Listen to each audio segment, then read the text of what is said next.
आइए दोस्तों, अब हम लोग जो है एक टॉपिक और उठाते हैं अम्लराज और एक्वारेजिया के बाद। दोस्तों आज आपका एक अच्छा से अच्छा टॉपिक है दोस्तों, उसे कहते हैं दोस्तों सक्रियता श्रेणी। सक्रियता श्रेणी दोस्तों, इसका सबसे पुराना नाम है, याद रखना दोस्तों, विद्युत रासायनिक श्रेणी। विद्युत रासायनिक श्रेणी दोस्तों, इसको कहते हैं एक्टिविटी सीरीज। और यही वो भी है, लेकिन इंग्लिश की जहां तक बात है थोड़ा अलग है, इलेक्ट्रोकेमिकल सीरीज। दोनों एक ही है, बस नाम अलग अलग है, बस काम वही है दोस्तों। नाम अलग है, काम वही है दोस्तों। देखिए ये टॉपिक आज आप पढ़ रहे हैं एक्टिविटी सीरीज, इलेक्ट्रोकेमिकल सीरीज। मेरे प्यारे शिष्यों, विद्युत रासायनिक श्रेणी की सबसे मेन क्वालिटी क्या है कि इसमें जो भी तत्व ऊपर रहता है अपने से नीचे तत्वों को वह विस्थापित कर देता है दोस्तों। क्योंकि ऊपर वाला तत्व जो होता है उसकी क्रियाशीलता नीचे वाले तत्वों से ज्यादा होती है, अधिक होती है दोस्तों।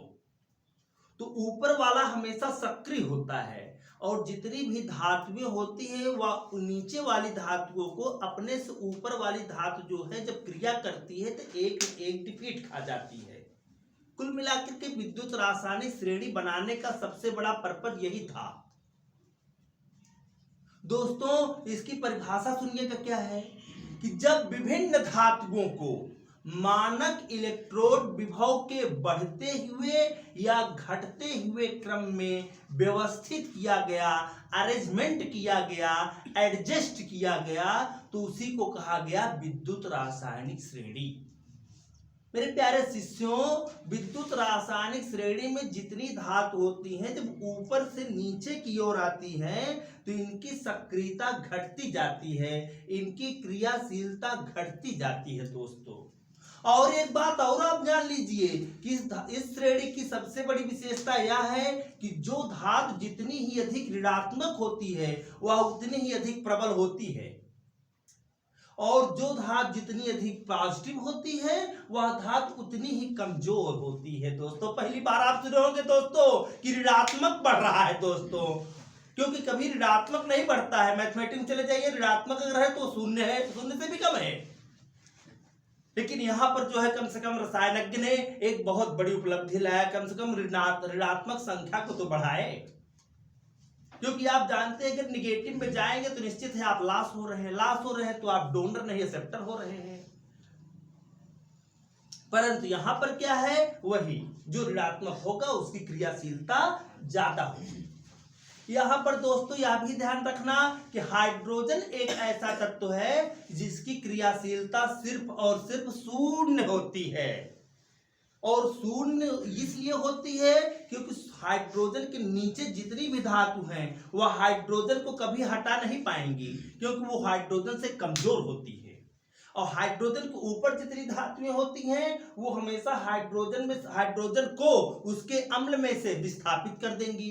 जैसे कोई पूछे कि ZnSO4 अर्थात जिंक हाइड्रोजन को विस्थापित कर देगा नहीं, उत्तर हाँ। इसके लिए आपको विद्युत रासायनिक श्रेणी पूरा जो है उसका डायग्राम बना करके रटना पड़ेगा, और डायग्राम तब बनाएंगे जब आप मेरे चैनल पे आएंगे। आपको मेरे चैनल पर जरूर आना होगा, क्योंकि आपको जीरो से जीनियस बनना है। आपको जीरो से जीनियस अगर बनना है, शिखर तक जाना है, तो आपको SCI स्टार चैनल पर आना होगा। इसके लिए आपको विद्युत रासायनिक श्रेणी टॉपिक देखना होगा।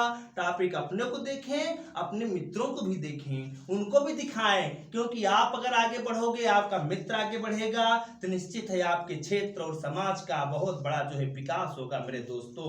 इसलिए विद्युत रासायनिक श्रेणी पर आप ढंग से पढ़िएगा। कल हम इस पर आगे चर्चा करेंगे। जय हिंद, जय सियाई, जय दोस्तों।